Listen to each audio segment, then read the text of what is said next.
Welcome back to Crosstalk. I'm Tony Greco. I'm Saro Altinoglu. And today our topic is going to be Gaydar.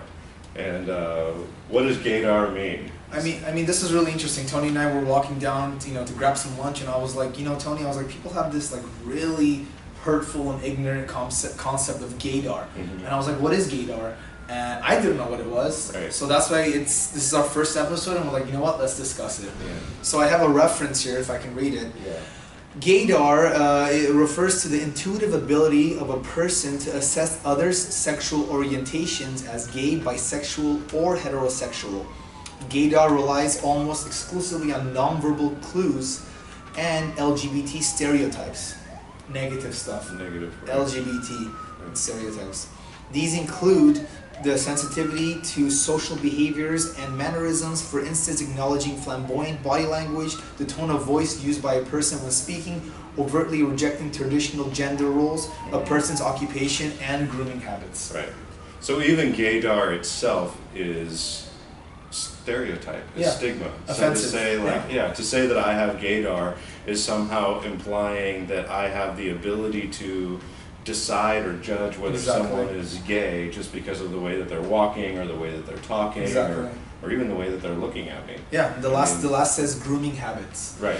Well, people need to understand. You have good grooming. Yeah, I was just about to say that. Like you can be, and this is from personal experience. Like me being a heterosexual male, I can take care of myself, wear nice clothes, cut my fingernails, go get a manicure or a pedicure with my fiance, but then someone over there may be sitting like, dude, that guy is so gay because I have Gaydar, and that's offensive. Yeah. And to me, what's offensive is it's not straighdar, it's Gaydar. Right. You know what I'm saying? Right. Well, and even you didn't mean to be offensive to me by saying, I think you were even asked if I had Gaydar, or I said I don't have Gaydar, but even just saying Gaydar is offensive.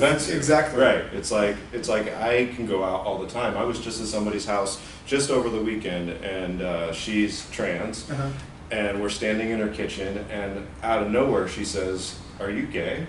Like she had no idea. So, and I didn't know whether to take that as a compliment or an insult, or, so many guys that are gay, they want to pass for being straight. Like, what does that mean? Like, I think it's a compliment. That's a completely different. That'll be another topic. We'll write that down for another topic. But, that I think it's almost a compliment, to say, well, dude, you could fit in very well with the gay population. Like, you could go to West Hollywood. Because you take care of yourself. You take care of yourself. You dress right. You drive a nice car. Drive a nice car, have a good job, or whatever. So in LA anyway, it's a compliment. But still very offensive. Yes. We want to use very at the same time. And then at the same time, I have guy friends who are very masculine. They don't take care of themselves, but they're homosexual.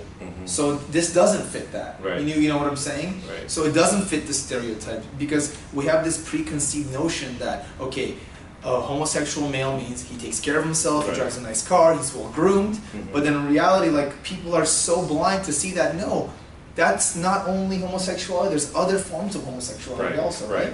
So it's almost like we need to take Gaydar out of our conversation. Absolutely. To even use the word Gaydar is, for a gay man, it's continuing to put us in that box, put us in that place where we can be categorized, where we can be labeled, and while there's nothing wrong with that, it's also fulfilling all of the stereotypes and all of the stigma that we're continuing to perpetuate. Exactly, and we're giving power to that stigma, and it just, to me, it's just offensive because it's like Gaydar. It's not like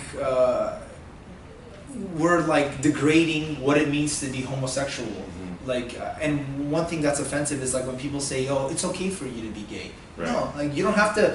Someone doesn't need your permission. Yeah, you don't need your permission. So that's what just kind of I want to clear that up. Yeah. So now we know that the next time someone, or you hear someone, or I hear someone, or you hear someone say, "Do you have Gaydar?" It's like, no, I don't. It doesn't exist. It doesn't exist. I can't just categorize someone based on how they look or how they're dressing or how they're whatever. acting. Yeah, I mean, if you want to know if someone's gay, ask. Ask and politely ask. Yeah. And I think that's another topic for us. That's another topic Yeah. for future conversation. How do you ask someone if they're gay? So Yeah. come back for our next episode of Crosstalk. Thanks for having. Thanks for having. Joining.